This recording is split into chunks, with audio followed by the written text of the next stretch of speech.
শবে কদরের রাতের নামাজের কি নিয়ম? কয় রাকাত পড়বেন?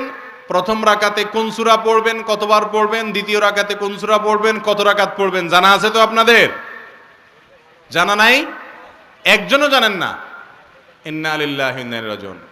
হাজার হাজার মানুষের বিশাল সমাবেশ, আপনারা একজনও শবে কদর নামাজের নিয়ম জানেন না? এটা তো খুব খারাপ কথা ভাই, নিয়ম তো জানতে হবে। আচ্ছা আমি বলে দিচ্ছি। একটা দোয়া হাদিসে বর্ণিত হয়েছে, আম্মা জান আয়েশা রাদিয়াল্লাহু তাআলা আনহাকে নবী করিম সাল্লাল্লাহু আলাইহি সাল্লাম শিক্ষা দিয়েছেন, তুমি যদি লাইলাতুল কদর পাও তাহলে দোয়া করবা। কি দোয়া? ভাইরা আমার, কার রমজান এর রোজা কবুল হচ্ছে? এত কষ্ট করে আমরা রোজা রাখছি, এত কষ্ট করে আমাদের সিয়াম পালন করছি, কারগুলো কবুল হচ্ছে এটা বুঝার কিছু আলামত আছে। এর মধ্যে থেকে অন্যতম বড় আলামত হলো যদি রমজানের ইবাদত, রমজানের শিক্ষা এটা রমজান পরবর্তী জীবনে আমরা ধরে রাখতে পারি, এটা দ্বারা একটা সুধারণা, একটা আলামত অনুমান করা যায় যে রমজানের ইবাদত আমাদের হয়তো কবুল হয়েছে। কারণ কারোর যদি আগের ইবাদত কবুল হয়, সেই ইবাদতের ধারাবাহিকতা সে ধরে রাখতে পারে, ওইটা কন্টিনিউ সে করতে পারে। আর যদি আগেরটা কবুল না হয়, নতুন করে ইবাদতের তৌফিক হয় না। আল্লাহ রাব্বুল আলামিনের কাছে রমজান মাসে যদি আমরা রোনাজারি করে আগের গুনাহগুলোকে মাফ করাতে পারি এবং রমজানের শিক্ষা যদি আমরা ধারণ করে ধরে রাখতে পারি, তাহলে বোঝা যাবে যে আগে আমাদের রমজানের গুলো সব কবুল হয়েছে, আমাদের তওবা ইস্তিগফার আল্লাহ তাআলা কবুল করে নিয়েছেন। এই জন্য রমজানের পরেও আমাদের তাকওয়াকে ধরে রাখতে পেরেছি। ঈদের উৎসবের নামে আমরা হারামে গা ভাসাই নেই, আমরা ঈদ পরবর্তী জীবনে, রমজান পরবর্তী জীবনে আবার যেই সেই হয়ে যাই নেই। এটা দেখে বোঝা যাবে যে আমাদের রমজানের কষ্টগুলো সার্থক হয়েছে, আল্লাহ সেগুলো কবুল করেছেন। আমরা সেরকম চেষ্টা করব তো ইনশাআল্লাহ। ভাইরা আমার, রমজানের সবচেয়ে গুরুত্বপূর্ণ দিনগুলো, সবচেয়ে গুরুত্বপূর্ণ মুহূর্তগুলো কোনগুলো, রমজানের কোন সময়গুলো সবচেয়ে দামি, এটা বুঝতে আমাদের সমাজের বেশিরভাগ রোজাদার ভাইরা বোনেরা আমরা ভুল করে ফেলেছি। রমজানের সবচেয়ে গুরুত্বপূর্ণ সময়গুলো হলো রমজানের শেষের সময়গুলো, শেষের 10টা দিন। নবী করিম সাল্লাল্লাহু আলাইহি সাল্লাম তিনি রমজানের শেষ দশক আসলে, শেষ 10টা দিন শুরু করলে কি করতেন? 4টা কাজ করতেন। এক, আম্মা জান আয়েশা রাদিয়াল্লাহু তাআলা বলেছেন, কানান নবী সাল্লাল্লাহু আলাইহি ওয়াসাল্লাম ইযা দাখালাল আশর, রমজানের শেষ 10 দিন যখন শুরু হতো, 20 রমজান যখন পার হয়ে যেত, 21 রমজান যখন শুরু হয়ে যেত, তখন থেকে তিনি কয়েকটা কাজ করতেন। তার প্রথমটি হলো কানা ইযা দাখালাল আশর আহিয়া লাইলা, রাতে আর ঘুমোতেন না। শেষ দশকের রাতে আর ঘুমোতেন না, সারা রাত জেগে ইবাদত করতেন। ওয়া আইকাযা আহলাহ, আর এই দশকে তার পরিবারের লোকদেরকে ঘুম থেকে ডেকে তুলতেন, কাউকে ঘুমোতে দিতেন না। কারণ এটা ঘুমানোর সময় নয়, ঘুম সারা বছর যাওয়া যাবে, এটা তো আল্লাহর পক্ষ থেকে পাওয়া অফারের সুযোগ, বিধায় এই সুযোগ হাতছাড়া করা যাবে না। পরিবারের লোকদেরকেও ইবাদতের জন্য ডেকে তুলতেন। আর 3 নম্বর কাজ হলো ওয়াসাদ্দা মিজারাহ, তিনি তার কোমর বেঁধে নিতেন, কোমর বেঁধে ইবাদত বন্দেগী করতেন, অর্থাৎ তার জীবনে সবচেয়ে বেশি সাধনা করতেন। 4 নম্বর হলো কানা ইযা দাখালাল আশর কানা ইয়াজতাহিদু ফীহি মা লা ইয়াজতাহিদু ফী গায়রি, রমজানের শেষ দশকে যত ইবাদত বন্দেগী নবীজি করতেন, এত ইবাদত বন্দেগী অন্য কোনো সময় করতেন না। আমরা সেই ইবাদতকে শর্টকাট করে নিছি, আমরা শুধু 27 তারিখে ইবাদত করি, 27 রাতে, অন্য রাতের আর কোনো খোঁজ খবর আমাদের নাই। অথচ আমাদের নবীজি শুধু 27 রাতে ইবাদত করতেন, তিনি রমজানের শেষ দশকের সবগুলো রাত ইবাদত বন্দেগী করতেন। আর রমজান চলে গেলে আমরা অনেকে ইবাদত বন্দেগী ছেড়ে দেই।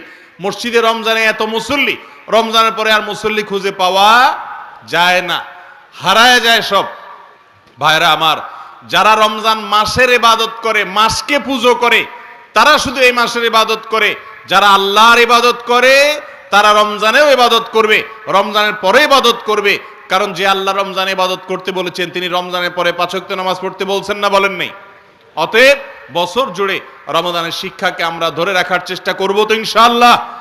আল্লাহ আপনি আমাদের সিয়াম, আমাদের কিয়াম, আমাদের তারাবি, আমাদের রোজা, আমাদের এই ক্ষুধা এবং তৃষ্ণার কষ্ট করা, এত কষ্ট করে আমরা রাখছি এগুলো, আল্লাহ আপনি আমাদের এগুলো সবগুলোকে কবুল আর মঞ্জুর করে নিন। ভাইরা আমার, রমজান উপলক্ষে একটা সুযোগ থেকে আমরা বেশিরভাগ মানুষ বঞ্চিত, সেটা হলো রমজান মাস ক্ষমার মাস ভাই। রমজান মাস আল্লাহর কাছ থেকে জাহান্নাম থেকে মুক্তির পরোয়ানা আদায় করে নেওয়ার মাস। আর এই কাজটা পাওয়ার জন্য আমাদেরকে একটি কাজ করতেই হবে, সেটা হলো এই মাসে আল্লাহর কাছে বেশি বেশি দোয়া করতে হবে। বেশিরভাগ মানুষ আমরা হতভাগা, কপাল পোড়া, যে গোটা মাস চলে যায়, আজকে রমজানের কয়েকটা দিন চলে গেল, আমরা বেশিরভাগ মানুষ এই মাসে আল্লাহর কাছে চোখের পানি ফেলে একটু দোয়া করার সুযোগ পাই না। ভাইরা আমার, একান্তে নির্জনে একটু আল্লাহর সাথে কথা বলবেন, একটু দোয়া করবেন। আপনি এটা মনে করবেন না যে আমার দোয়া কি আর কবুল হবে, আমি কি আর কোনো হুজুর মানুষ। ভাইরা আমার, আপনি আল্লাহর বান্দা, আল্লাহ তাআলা তার বান্দার ইবাদত কবুল করবেন, বান্দার দোয়া কবুল করবেন। আল্লাহ বলেছেন উদউনি, হে আমার বান্দারা তোমরা আমার কাছে দোয়া করো, যেই দোয়া করবেন আস্তাজিব লাকুম, আল্লাহ ওয়াদা করেছেন আমি তোমাদের দোয়া কবুল করব। অতএব রমজান মাস চলে যাবে আর আপনি দোয়া করবেন না, এটা কোনোদিনই হতে পারে না। বিধায় এই মাস, গোটা মাস জুড়ে বেশি বেশি করে আল্লাহর কাছে দোয়া করব তো ইনশাআল্লাহ। আপনি কাজ করছেন ক্ষেত খামারে, আপনি মনে মনে আল্লাহর সাথে কথা বলেন, আল্লাহ আপনি এ মাসে কত মানুষকে মাফ করে দিবেন। আপনার নবীজির হাদিস থেকে আমরা জানছি যে প্রতি রাতে আপনি রমজানে অসংখ্য মানুষকে, বহু মানুষকে আপনি জাহান্নাম থেকে মুক্ত, জান্নাতি জান্নাতি ডিক্লেয়ার করে দেন, এই ঘোষণা দিয়ে দেন, আল্লাহ আমাকে একটু তাদের মধ্যে শামিল করে নেন। আপনি যদি আমাকে তাদের মধ্যে শামিল করেন, আপনার কোনো ক্ষতি হবে না, লস হবে না, আপনার কোনো অভাব বলতে কিছু নাই। আল্লাহ তো আপনি আমাকে মাফ করে দেন। আমি কত ভুল করেছি, কত অন্যায় করেছি, কত পাপ করেছি, কত অপরাধ করেছি, মালিক আপনি আমাকে মাফ করে দেন। এখনো নাকের ডগা নিঃশ্বাস আছে, এখনো মাপ চাইলে মাফ হবে, মরার পর আর মাপ চাইলে মাফ হবে না, কিয়ামতের দিন মাপ চাইলে মাফ হবে না, কবরে গিয়ে মাপ চাইলে আর মাফ হবে না, মাপের দরজা বন্ধ হয়ে যাবে। আল্লাহ এখনো তো আমার নিঃশ্বাস আছে, এখনো তো আমার প্রাণ আছে, এখনো তো আমি জীবিত আছি, আল্লাহ আপনি আমাকে মাফ করে দেন। আপনি ক্ষেত খামারে কাজ করছেন, মা বোনরা বাসা বাড়িতে কাজ করছেন, রান্না বাড়া করছেন, ইফতার প্রস্তুত করছেন, সাহারি প্রস্তুত করছেন, বাচ্চাদেরকে গোসল করাচ্ছেন, নিজে অন্য কোনো কাজ করছেন। এই কাজের ফাঁকে ফাঁকে আল্লাহর সাথে একটু কথা বলেন, মনে মনে বলেন, মুখে মুখে বলেন। ভাইরা আমার, কায় মনোবাক্যে একান্তে আল্লাহর ইবাদতের পথে আজকের যুগে সবচেয়ে বড় বাধা হলো আমাদের হাতে থাকা স্মার্টফোনগুলো, দামি মোবাইলগুলো। এগুলো হলো সবচেয়ে বড় শত্রু আমাদের। এগুলো একান্তে একটু আল্লাহর সাথে কথা বলতে দেয় না আমাদেরকে। আমাদের একান্ত সময়গুলো মোবাইল ফোন নিয়ে গেছে, স্মার্টফোন নিয়ে গেছে, সোশ্যাল মিডিয়া নিয়ে গেছে, ফেসবুক, ইউটিউব, টিকটক, লাইকি এগুলো নিয়ে গেছে। ভাইরা আমার, আমাদের নির্জনে একাকী সময়গুলো একটু আল্লাহর সাথে কথা বললে মনটা নির্ভার হবে, মনটা ফ্রেশ হবে, মনটা পবিত্র হবে, আপনি সফল হবেন, আপনি সাফল্যের চূড়ান্ত শিখরে যেতে পারবেন, আপনার রমজান মাস সফল হবে। ভাইরা আমার, এই জন্য আল্লাহর ওয়াস্তে মোবাইল ফোন, স্মার্টফোন এবং সোশ্যাল মিডিয়ার ব্যবহারকে নিয়ন্ত্রণ করতে শিখেন। আপনি ফেসবুক ব্যবহার করবেন, ফেসবুক যেন আপনাকে ব্যবহার করতে না পারে। আপনি ইউটিউব ব্যবহার করবেন, ইউটিউব যেন আপনাকে ব্যবহার করতে না পারে। আপনি সোশ্যাল মিডিয়া ব্যবহার করবেন, সোশ্যাল মিডিয়া যেন আপনাকে ব্যবহার করতে না পারে। আপনি দামি ফোন, স্মার্টফোন, আপনি সেগুলোকে নিয়ন্ত্রণ করবেন, ফোনে যেন আপনাকে নিয়ন্ত্রণ করতে না পারে।